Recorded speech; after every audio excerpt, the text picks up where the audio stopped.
8-year-old Lily Mason was taken from her village and left tied up deep in the jungle as if her life had no worth. The man who held her captive called her a gift, showing no remorse and no fear of being stopped.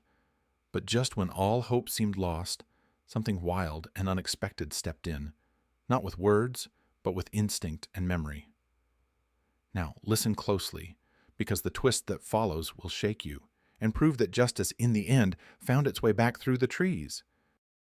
The second morning began like the first, with no answers, only deeper silence.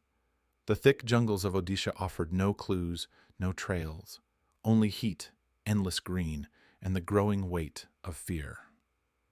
Lieutenant Jason Kelly stood at the head of the search line, every muscle tense beneath his soaked uniform. His boots sank slightly with each step on the rain-drenched forest floor. The air was heavy, as if the jungle itself was holding its breath. Somewhere out there was Lily Mason, just 8 years old, missing for over 40 hours. She had vanished without a trace from a village that bordered the reserve, sometime in the early evening, just as the sun slipped beneath the canopy. Jason had led dozens of missions. He was respected, steady, but this one felt different, personal. And quietly, beneath all the protocol and leadership, there was guilt. It had been his call to move camp closer to the restricted zone. Faster deployment range, he told the team. But now, every hour they didn't find her tightened something in his chest, and his gut whispered what he didn't want to say out loud. They might be running out of time. Then, just beyond the underbrush, a rustle.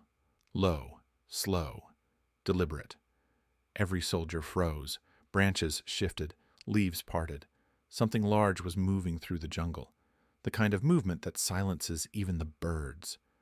A tiger stepped into the clearing, not charging, not prowling, just walking. Massive, muscles rippling under striped fur. His left flank bore an old scar, partially hidden beneath shifting shadows. His eyes, golden, unreadable, moved from man to man, unflinching. But it wasn't just the presence of the animal that paralyzed them. It was what he carried. In his jaws, something wrapped in green leaves. Damp, darkened. Carefully, almost like setting down something fragile, the tiger approached. Not a sound came from the team. The wind itself seemed to pause. And then, the unthinkable. The tiger placed the bundle on the forest floor, just feet from the rescue line, and stepped back. A breath was drawn, too sharp, a rifle lifted. You, don't shoot. Jason's voice cut through the quiet like a whip. The tiger's gaze met his. For 3 seconds, no more, they stared at each other across an invisible line neither dared to cross. Then the tiger turned, silent, graceful, and vanished into the green, leaving only the bundle behind. For a moment, time stalled. The jungle held its breath. The soldiers did too. Even the insects had gone quiet. Medic Amy Jones was the first to move. She dropped to her knees, brushing back the leaves with trembling fingers. Her voice cracked as she called out, "Lieutenant!" Jason stepped forward. One look at her face told him what they had found. Inside that bundle, inside those soaked, torn leaves, was something no one expected, and nothing their training could have ever prepared them for. Amy Jones had seen many things as a combat medic, but never this. Her hands, steady in the face of danger, now trembled as she peeled back the soaked leaves. The scent of earth and damp vegetation filled her lungs.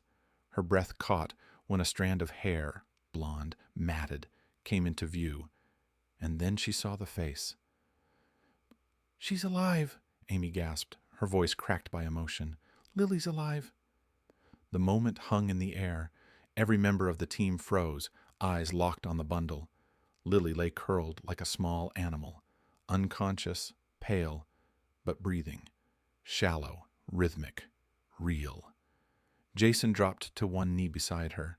His hands hovered, not yet daring to touch. Amy began checking vitals. Her voice remained calm, but her eyes told another story. Eyes that had seen what shouldn't be possible. Lily was covered in bruises and dirt.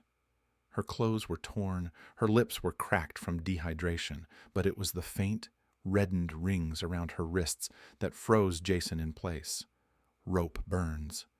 This wasn't a case of a lost child. She had been restrained, held somewhere. Jason's mind shifted, instincts sharpened. This was bigger, darker. Lily stirred, barely. Her eyelids fluttered, and a weak, dry whisper escaped her lips. "A man. He said I was a gift. For someone." The team leaned in, stunned and silent.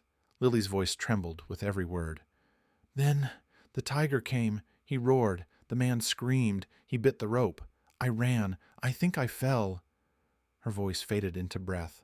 Silence fell again, but not the silence of peace. It was the silence of realization. Jason looked up at his team.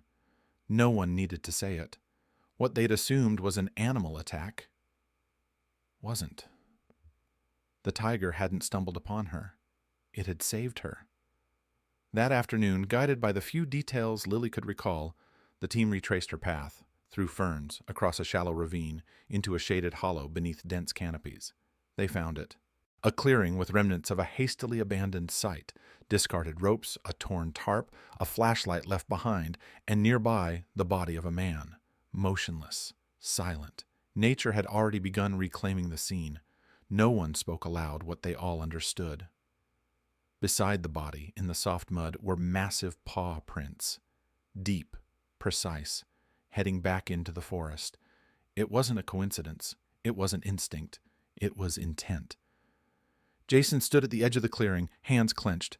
A predator had stepped out of its role and made a choice. Not to attack, but to intervene, to protect. And for the first time in this entire mission, Jason realized they weren't alone in this jungle.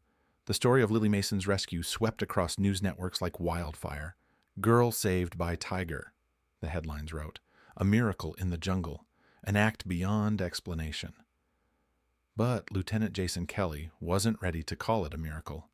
Not yet. Behind the sensation, he felt the weight of something deeper. Something that had to be understood. Why did the tiger act the way it did? Why her? Why now? As the search operation formally ended, Jason stayed behind.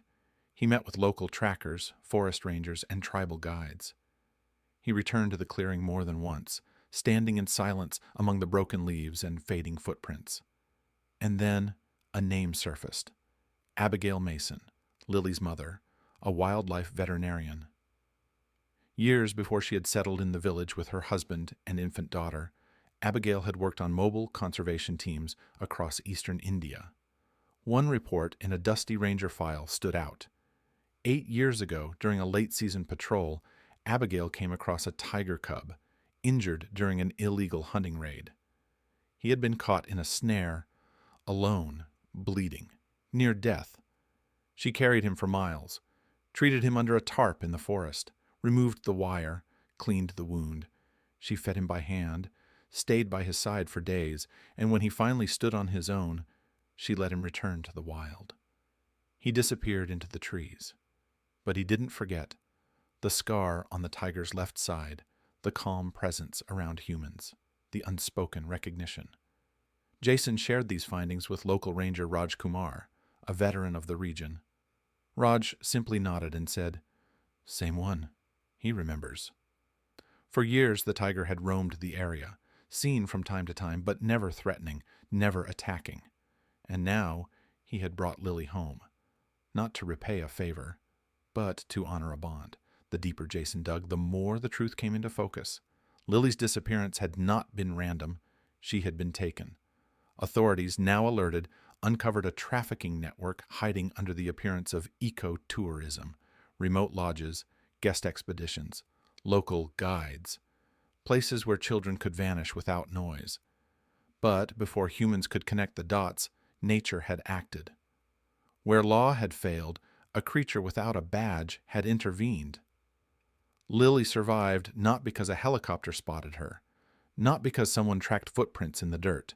She survived because one tiger, born into danger, raised in shadow, and once shown mercy, chose to give something back. Years later, Lily never framed her story as something terrifying. When she speaks to students or visitors, she doesn't lead with the night she disappeared. She talks about something else. She talks about warmth, leaves pressed gently around her, about silence, broken only by deep breathing and distant birdsong, and about golden eyes watching over her through the trees. She says he knew. Somehow, he knew, and he came, not as a predator, but as a protector,